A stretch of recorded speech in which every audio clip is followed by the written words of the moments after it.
So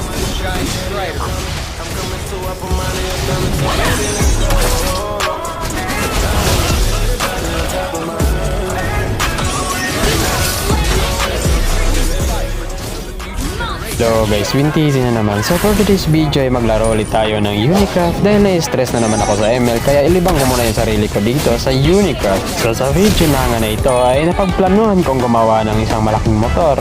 At ang motor na pala na ito ay di pangkaraniwan. Sa sobrang ganda nito ay sobrang bilis din ito tumakbo. At kung stress nga pala kayo sa gawain sa bahay o stress kayo sa paralan ay laruin nyo natin Unicraft para malibang nyo na din yung sarili nyo. At sisiguraduhin ko sa inyo na mag-i-enjoy talaga kayo dito sa larong to. Dahil magagawa mo lahat ng gusto mo dito sa Unicraft. At makikita nyo naman dito patapos na yung ginawa kong motor.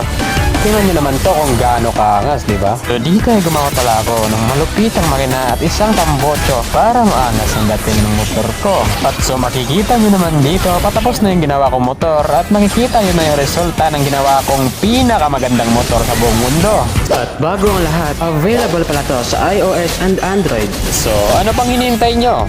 Huwag nyo na palabasin tong larong to at maglaro na din kayo. Samahan nyo ako mag-enjoy dito. At ito nga pala yung resulta ng ginawa kong motor. Paalam!